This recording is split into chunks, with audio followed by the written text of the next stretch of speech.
नमस्कार. जीवनमूल्य कार्यक्रमामध्ये मी माधवी आपल्या सगळ्यांचे सहर्ष स्वागत करीत आहे. जीवनमूल्य कार्यक्रमातून जीवनातील अनेक प्रश्नांचे आणि अनेक जे आपल्या मनामध्ये वेगवेगळ्या प्रकारचे प्रश्न उठत होते, काही समस्या होत्या, ह्याचे आपल्याला नक्कीच पर्याय मिळत असतील. आणि असंच एक विशेष कार्यक्रम घेऊन आज पुन्हा आम्ही आपल्यासमोर आलो आहोत. आणि ह्या कार्यक्रमात आपल्याला माहिती देण्यासाठी स्टुडिओमध्ये उपस्थित आहेत आदरणीय डॉक्टर सचिन परबजी. डॉक्टर सचिन, आपलं खूप खूप स्वागत आहे. ओम शांती. ओम शांती. डॉक्टर सचिन, तुम्ही ऑफिसेसमध्ये मोठमोठ्या वर्कशॉप्स घडवत असतात, मोठ्या फॅक्टरीजमध्ये जातात आणि मेडिकल विंग जे आहेत, मेडिकल प्रभाग जो आहे ब्रह्माकुमारीचा, त्याच्यामध्येही तुम्ही कित्येक कॉन्फरन्सेस, सेमिनार्स तुम्ही घडवून आणलेले आहेत. तर अशाच एका सेमिनारमध्ये मीही होते, जिथे आम्ही स्मार्ट हा एक तुमच्याकडे चालत असलेला एक प्रोग्राम अटेंड केलेला होता. जसं बाहेरच्या दुनियेमध्ये डॉक्टर साहेब आम्ही बघतो की बरेचदा युवा वर्ग जो आहे किंवा आता मुलांमध्ये सुद्धा अशी एक खूप तीव्र इच्छा असते की आम्ही स्मार्ट बनावं. मग त्यासाठी कुठेतरी आम्ही शरीराला सजवण्याचा प्रयत्न करत असतो, कुठेतरी फार अगदी काहीतरी अगदी कुठेतरी चांगले चांगले असे फ्रेजेस वापरून स्वतःला स्मार्ट दाखवण्याचा प्रयत्न करत असतो. हे सगळं चाललेलं असतं, परंतु तुमच्याकडे जो स्मार्टचा प्रोग्राम चालतो ह्याचं एकदम वेगळंच काहीतरी आकार होते त्याच्यामध्ये, आणि ते खूप गरजेचेही आहेत असे मला वाटतं. तर त्याची थोडीशी विस्तृत जाणकारी माहिती आम्हाला तुम्ही आता द्या. स्मार्ट हा इंग्रजी शब्द आहे. त्या श्रोत्यांसाठी आम्ही सांगतो की स्मार्टला मराठीमध्ये आपण म्हणतो हुशारी किंवा समजदारी. स्मार्ट हा कोर्स वैद्यकीय प्रभाग, ब्रह्माकुमारीज, राजयोगा एज्युकेशन आणि रिसर्च फाउंडेशन यांनी तयार केला आणि ह्याचे कोर्सेस पूर्ण भारतामध्ये वेगवेगळ्या ठिकाणी, कंपन्यांमध्ये, ऑफिसेसमध्ये, कॉलेजेसमध्ये आम्ही घेतलेले आहेत. स्मार्ट शब्दाचा फुल फॉर्म आहे stress management and right thinking. मनात तणावमुक्त आणि योग्य विचारधारा ठेवणे.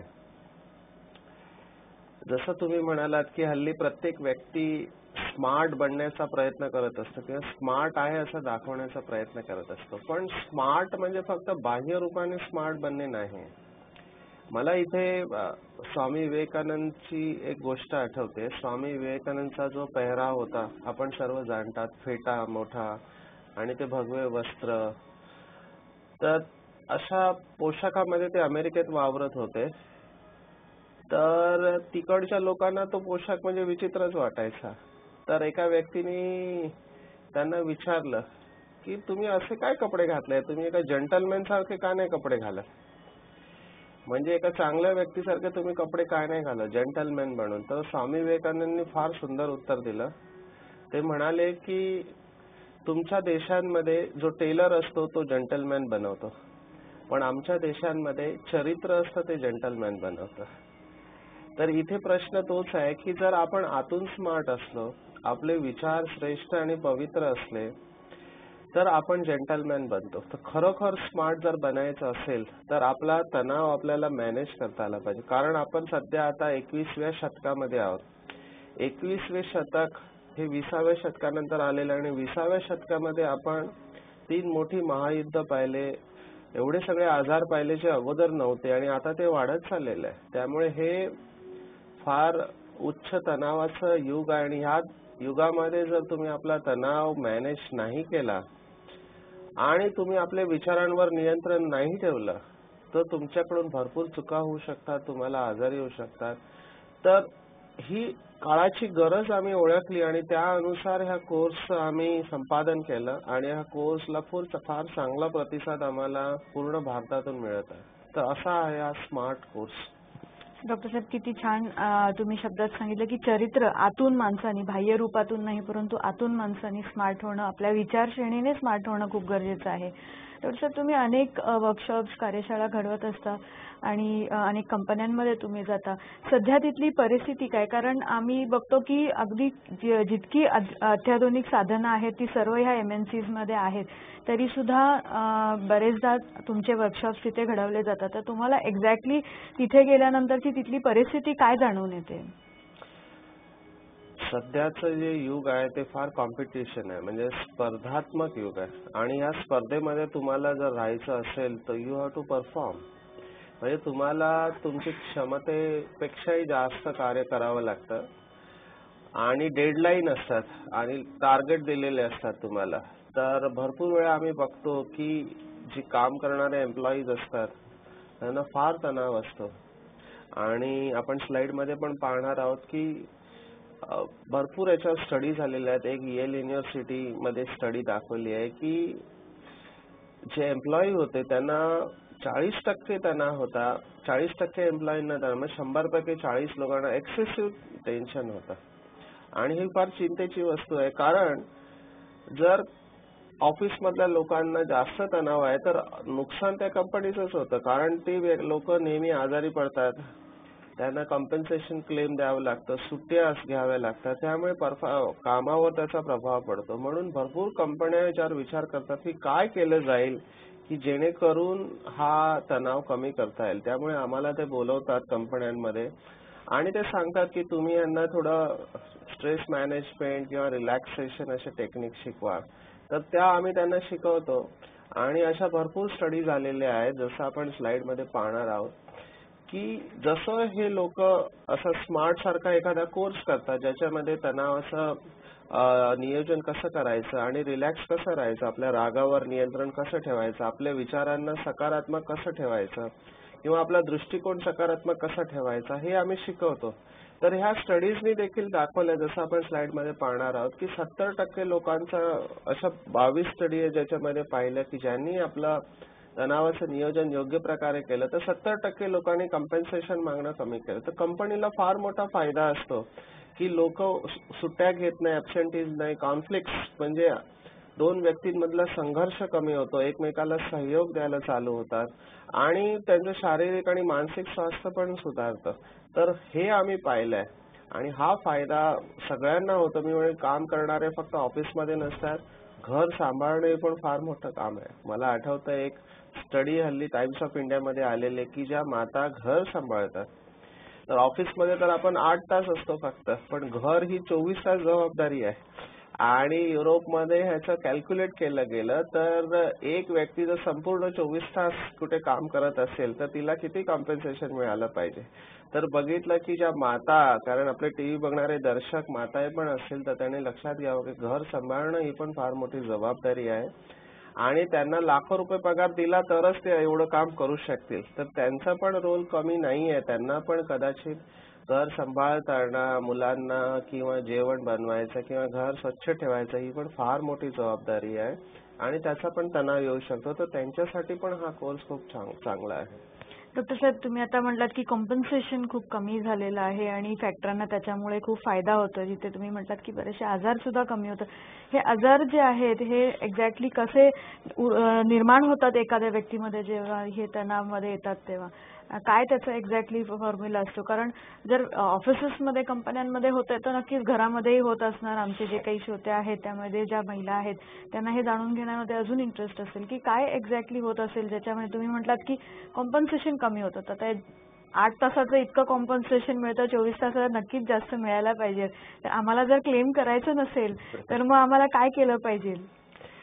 येस, याच्यासाठी मी एक उदाहरण देईन प्रेशर कुकरचं. तर प्रेशर कुकरमध्ये प्रेशर जेव्हा वाढतो तेव्हा काय होतं, त्याची शिटी वाजते. आपल्या शरीरामध्ये वेगवेगळे संस्था आहेत, जसं रक्ताभिसरण, हृदय आहे, फुफ्फुस आहेत, जठर आहे किंवा हातापायाच्या मांसपेशी आहेत किंवा मस्तिष्क आहे.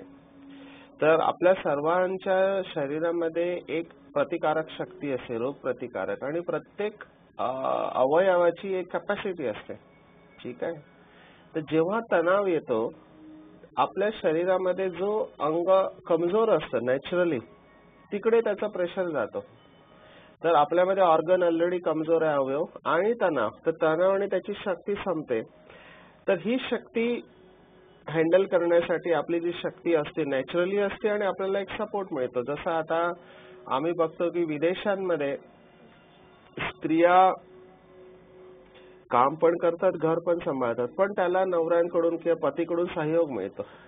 पण भारतामध्ये ती स्थिती अजून एवढी मी पाहिलेली नाही आहे. भारतामध्ये स्त्रिया कामावर जरी जात असतील त्यांना घर पण सांभाळावं लागतं, मुलांना पण सांभाळावं, तर तो सपोर्ट मिळाला पाहिजे तो त्यांना काही वेळेला मिळत नाही. हल्लीचे करत असतील जनरेशन, पण त्यांना जेवढा सपोर्ट मिळाला पाहिजे तो मिळत नाही. इमोशनल आणि फिजिकल सपोर्ट, त्यांना एक कामामध्ये मदत, तो न मिळाल्याने आणि माझी प्रतिकारशक्ती हळूहळू संपत गेल्यामुळे मग मला आजार येतो. तर जसं आपण स्लाइडमध्ये पाहणार आहोत, ऑर्गॅनिक फॅक्टर आणि स्ट्रेस आणि तुमची कॉम्पिटन्स, कोपिंग स्किल्स आणि अवेलेबल सपोर्ट ह्याच्यामध्ये जेव्हा मिसमॅच होते, म्हणजे तुमचा स्ट्रेस वाढतो आणि तुमच्या ऑर्गनची शक्ती ऑलरेडी कमी असते आणि त्यात तुम्ही कॉम्पिटन्स, कोपिंग स्किल्स जर तुमच्या नाही वाढवल्या तर तुम्हाला आजार होण्याची शक्यता असते.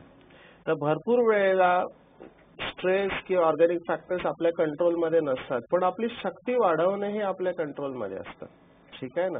आपलं कॉम्पिटन्सी, आपली क्षमता वाढवणे आपल्या कंट्रोलमध्ये असतं.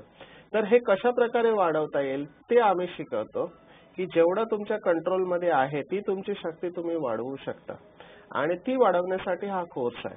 आणि ह्या कोर्समध्ये आम्ही मुख्य करून 5-6 गोष्टी सांगतो. एक, की तणाव आला तर त्याला कसं ओळखायचं, तणावाला कसं सामोरं जायचं, त्याच्यापासून पळायचं नाही, त्याच्यापासून कसं शिकायचं किंवा आपली शक्ती कशी वाढवायची. दुसरं आम्ही सांगतो की तुम्हाला क्रोधाचा प्रॉब्लेम असेल, कारण अँगर हा फार मोठा फॅक्टर आहे ज्याच्यामुळे तुमचा परफॉर्मन्स आणि शक्ती तुमची जाते. तर क्रोधावर कसं नियंत्रण ठेवायचं. तिसरं, की भरपूर आपण टेन्स असतो, म्हणजे शारीरिक रूपे पण टेन्स असतो, मानसिक रूपा पण. तर शरीराला कसं रिलॅक्स करायचं, शिथिल कसं करायचं आणि आपले विचार जे नकारात्मक जास्त असतात आणि व्यर्थ असतात तर त्यांना कसं सकारात्मक बनवायचं. आणि आपण भरपूर रॉंग थिंकिंग करतो, त्याला राईट थिंकिंग मध्ये कसं परिवर्तन करायचं आणि दृष्टिकोन आपला श्रेष्ठ कसा ठेवायचा, या वेगवेगळ्या विषयांद्वारे आम्ही कार्यशाळेमध्ये त्यांना सांगतो आणि अल्टिमेटली त्यांची कार्यक्षमता वाढवतो, त्यांचे स्किल्स वाढवतो, जेणेकरून ह्या सर्व फॅक्टर्स जरी आले तर त्यांना आपण सामोरं जाऊन आपल्या शरीर आणि मनावर इफेक्ट कमी येईल. डॉक्टर साहेब, तुम्ही आता जे काही तुम्ही स्मार्टमध्ये घेतात त्याच्याबद्दल आम्हाला सांगितलं, पण मध्येच मला असा एक प्रश्न उठतो की सर्वांनाच ह्याची गरज पडते का? कारण आम्ही पण बघतो आमच्या जॉबच्या ठिकाणी की काही लोक स्ट्रेस असतात, काही नसतात, काही अगदी मनमौजी असतात. तर अशी काही व्यक्तिमत्व असतात का ज्यांना फक्त स्ट्रेस मॅनेजमेंटची गरज पडते? ह्याच्या काही वेगवेगळ्या प्रकारचे व्यक्तिमत्व आहेत का? त्याच्याबद्दल थोडीशी माहिती सांगाल? येस, हा फार सुंदर प्रश्न आहे. आम्ही भरपूर लोकांचा अभ्यास करतो, त्यांना प्रश्न विचारतो आणि त्यांच्या व्यक्तिमत्वाबद्दल जाणून घेतो. तर आम्ही बघतो काही लोक नॅचरली मॅच्युअर असतात, काही लोकांमध्ये सहज ती क्षमता असते की कोणती परिस्थिती आली ते घाबरत नाहीत आणि फार धैर्याने त्याला तोंड देतात. तर आम्ही या सर्व लोकांना 3 ग्रुपमध्ये पाडतो. एक, जे लोक आहेत त्यांना आम्ही मॅसोचिस्ट म्हणतो. मॅसोचिस्टचा अर्थ काय आहे की जसं आपण स्लाइडमध्ये पाहणार आहोत, ते स्वतःहून स्वतःला त्रास देतात आणि मग कंप्लेंट करत बसतात. भरपूर लोकांना मी पाहिलेलं आहे असं. मला एक आठवतं, एक माता, तर तिला जेवढा इमोशनल सपोर्ट पतीकडून आणि मुलांकडून मिळाला पाहिजे तर तो नाही मिळाला. आता ती बोलायची पण नाही, स्वतःला त्रास करून कशी घेणार. तणाव आहे तर ती म्हणणार जाऊ दे आज मी जेवणारच नाही. आता तुम्ही स्वतःला त्रास देताय त्यावेळेला, पण हे स्वतःला त्रास देतात आणि मग कंप्लेंट करत राहतात की बघा तुमच्यामुळे मला असं झालं. तर हे जे पॉप्युलेशन आहे ह्यांची पण संख्या जास्त आहे, पुरुषांमध्ये पण आहे असे स्वतःला त्रास देणारे आणि मग त्याच्याबद्दल कंप्लेंट करणारे. दुसरे जे लोक असतात त्याच्या विरुद्ध, ज्यांना आम्ही सॅडिस्ट मेंटॅलिटी म्हणतो, की त्यांना दुसऱ्यांना त्रास द्यायला मजा येते आणि दुसऱ्यांना दुःख देऊन ते आनंदाचा उपभोग घेत असतात. तर असे पण लोक आहेत. पण तिसरे जे आम्ही बघितलं, जे मी पहिल्यांदा सांगितलं, ते जबाबदारी उचलतात. एक तर स्वतःची जबाबदारी उचलतात, त्याच्यामध्ये शक्ती असते, स्वतःची जबाबदारी उचलतात, त्यांना आम्ही रेस्पॉन्सिबल व्यक्तिमत्व म्हणतो. रेस्पॉन्सिबिलिटी त्यांच्यामध्ये असते आणि ते स्वतःबरोबर दुसऱ्यांना पण सांभाळायची शक्ती त्यांच्यामध्ये असते आणि हेल्दी डिफेन्स मेकॅनिझम त्यांच्यामध्ये असतं. कंप्लेंट करत नाही कोणाबद्दल, सोल्युशनवर जास्त फोकस असतो. तर असे 3 प्रकारचे लोक आम्ही पाहिलेले आहेत. डॉक्टर साहेब नक्कीच अशी लोक असतात. म्हणजे तुम्ही आता जसं त्यांचं डेफिनेशन दिलं तर काही काही अशा व्यक्तींना आम्ही थोडंसं एक विभाजन करून पाहू शकतो की कोण कुठे कसा हे आहे. आणि नक्कीच हे स्वतःला त्रास करून घेणारेही लोक बरेचशी आहेत की नाही ना होत तर मग काहीतरी आपण करावं. तर तुम्ही म्हटलं हेल्दी डिफेन्स मेकॅनिझम असावं, पण ते बरेचदा अनहेल्दी असतं. स्वतःसाठी तर असतं पण दुसऱ्यांसाठीही असतं. डॉक्टर साहेब हे जे तणाव प्रत्येक व्यक्तीकडे आजकाल येत चाललेलं आहे, तर त्याचे काही असे म्हणतो ना अलार्मिंग एक चिन्ह असतात, तर अशी काही चिन्ह येणारा तणाव देत असतो का किंवा आल्यानंतर तो देतो का? डेफिनेटली सिग्नल आपल्याला मिळतातच, पण आपल्याला जागृत असलं पाहिजे त्या सिग्नलला कॅच करायला. जसं आता मी इथे बसलो आहे खुर्चीवर, जर मी चुकीच्या पोजमध्ये बसलो असेल तर थोड्या वेळाने माझी पाठ मला सिग्नल देणार की डॉक्टर साहेब सरळ बसा, डॉक्टर साहेब सरळ बसा, तुमची पाठ दुखायला लागली. आणि मला कळतं जर मी जागृत असेल, मी त्याला इग्नोर नाही केलं, तर मी माझं पोझिशन थोडंसं चेंज करून असं सरळ बसलो तर जी पाठ माझी दुखत होती ते आता सरळ पोझिशन मध्ये आल्यामुळे त्याच्यावर तणाव नाही आणि ती रिलॅक्स आहे. Exactly this is what happens in stress. तुम्हाला स्वतःला बघता आलं पाहिजे. आणि जसं आपण स्लाइड मध्ये पाहणार आहोत, ह्याला आम्ही म्हणतो डॉक्टर अली. डॉक्टर अलीला नेहमी तुम्ही बरोबर ठेवा. अली म्हणजे ALI, A for acceptance, L for listen and I for introspect. म्हणजे तणाव येत असेल तर त्याला तुम्ही ओळखा की येस मला आता त्रास होतो आहे आणि स्वीकार करा, नाही म्हणू नका. कारण भरपूर लोक असे बघितले त्यांना आम्ही विचारतो स्ट्रेस आहे, नाही नाही सगळं ठीक आहे. हे फार डेंजरस लोक.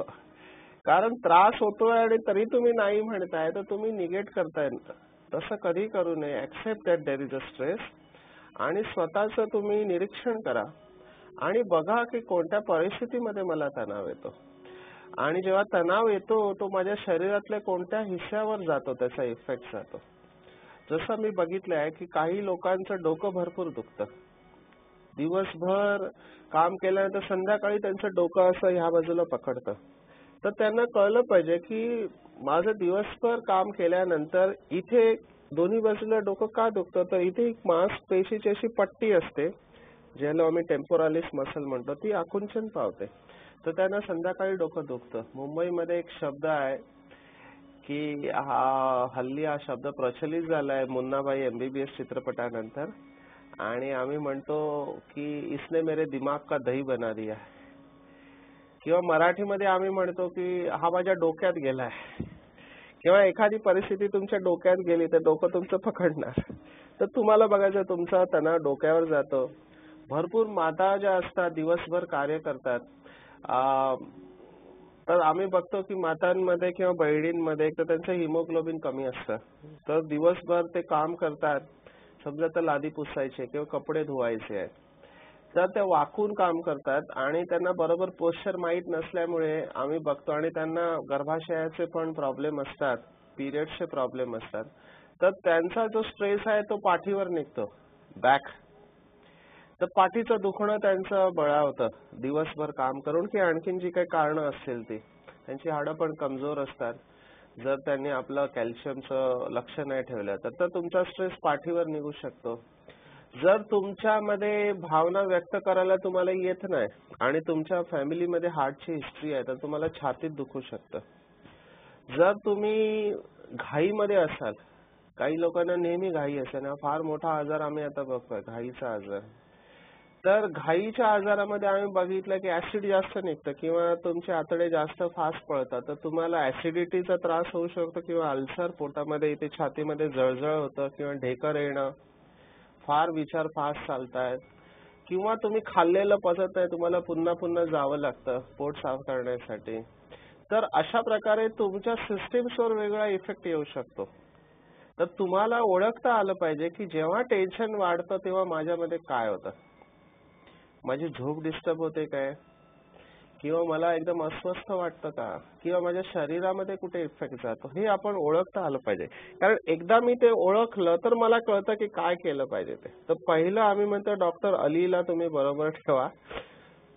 स्वतःला बघत राहा की या परिस्थितीमध्ये मला तणाव येतो आणि तणाव आला की मला असं होतं, माझं ब्लड प्रेशर वाढतं, मला झोप येत नाही, मला राग येतो भरपूर, ठीक आहे, किंवा मला स्पष्ट दिसत नाही, चक्कर येते, मला घाबरल्यासारखं वाटतं, माझ्या हृदयाचे ठोके वाढतात, ठीक आहे, किंवा माझं बोलणं बंद होतं. विचित्र प्रकार असू शकतात, म्हणजे तुम्ही कल्पना पण करू शकत नाही अशी लिस्ट आहे याच्यामध्ये. तर आम्ही बघितलंय की येस, स्ट्रेस तुम्हाला आला तर त्याला तुम्ही स्वीकार करा, त्याला नाही म्हणू नका. बघा तणावाची काय लक्षणं तुमच्यामध्ये असतात आणि जे योग्य व्यक्ती आहेत त्यांच्याकडून तुम्ही मार्गदर्शन घ्या किंवा स्मार्टचा कोर्स तुम्ही आता ऐकताच आहात. तुम्हाला पुढच्या अध्यायात कळेल की कशा प्रकारे जर हा तणाव आला तर त्याला इग्नोर करणं ठीक नाहीये. आम्ही यांना नेहमी सांगतो की जर टेन्शन आलं असेल तुम्हाला किंवा तणाव येत असेल आणि तुम्ही त्याला इग्नोर करता तर ते अशा प्रकारेच आहे की तुमच्या घरामध्ये एका कोपऱ्यामध्ये टाइम बॉम्ब ठेवलेला आहे आणि तो टाइम बॉम्ब वाजतोय आणि तुम्ही म्हणता नाही नाही सगळं काही ठीक आहे. किती वेळ तसं राहील? एक दिवस तो टाइम बॉम्ब फुटणार आहे आणि मग त्यावेळेला झालेलं नुकसान फार भयानक असतं. आम्ही बघितलंय की जे लोक असं करतात त्यांना अचानक एके दिवशी हार्ट अटॅक येतो. माझा एक आठवतं, एक माझ्याबरोबर एक फार्मासिस्ट काम करायचा. आता त्याच्या घरामध्ये डायबिटीसची हिस्ट्री आहे आणि त्याचं वय आता 30च्या पुढे चाललेलं आहे. मी म्हटलं तुझ्या घरामध्ये एवढी स्ट्रॉंग हिस्ट्री आहे तर वाय डोंट यू चेक? नको नको, डायबिटीस निघाला तर? मी म्हटलं निघाला तर तो निघणारच आहे किंवा, आणि he was having a stressful life. तर तो टेस्ट करायलाच तयार नव्हता भीतीने. तर असं तुम्ही इग्नोर करू नका. तुम्हाला जर वाटतंय तर चेकिंग जरूर करा आणि रूल आउट करा की मला त्याचा इफेक्ट आलेला नाहीये. तर तुम्ही त्याच्यासाठी काहीतरी करू शकता आणि आपल्याला शारीरिक आणि मानसिक त्रासापासून वाचवू शकता. डॉक्टर साहेब, किती छान तुम्ही सांगितलं. असं कित्येकदा तरी होतं की नक्कीच हे अलार्म चिन्ह जे असतात, अलार्म्स जे असतात हे येत असतात पण आम्ही दुर्लक्ष करतो. जसं डोकं दुखतं म्हटलात तुम्ही की पाठीचा त्रास होतो किंवा कधी हातपाय दुखत राहतात किंवा कधीतरी असं अचानकच पोटात जळजळतं. ही अगदी कॉमन लक्षणं बघण्यात येतात आणि अगदी आम्हाला जाणवतात सुद्धा परिवारामध्ये, आमच्या मित्रसंबंधांमध्ये. पण हे आम्हाला एक त्रासाचं चिन्ह आहे, तणावाचं चिन्ह आहे हे माहीत नव्हतं. तुम्ही आता जसं सांगितलं तर नक्कीच आम्ही याच्यावर पुढे लक्ष ठेवू. आता जी तुम्ही आम्हाला माहिती दिली त्याच्यासाठी तुमचे खूप खूप धन्यवाद. दर्शक हो, तुम्ही पाहिलं की स्मार्ट हा जो प्रोग्राम आहे ह्याच्यामध्ये ब्रह्माकुमारीज मधून आपल्याला मिळत असलेले अनेक जी माहिती आहे ती आपल्याला किती मदत करणार आहे. हा जो भाग आहे हा आपण पुढेही चालू ठेवणार आहोत. परंतु आपल्याला काही माहिती हवी असल्यास नजीकच्या ब्रह्माकुमारी सेवा केंद्राला तुम्ही भेट देऊ शकता किंवा आमची वेबसाईट www.bkmarathi.com ह्या वेबसाईटलाही आपण भेट देऊ शकता. तर भेटूया पुढच्या भागामध्ये.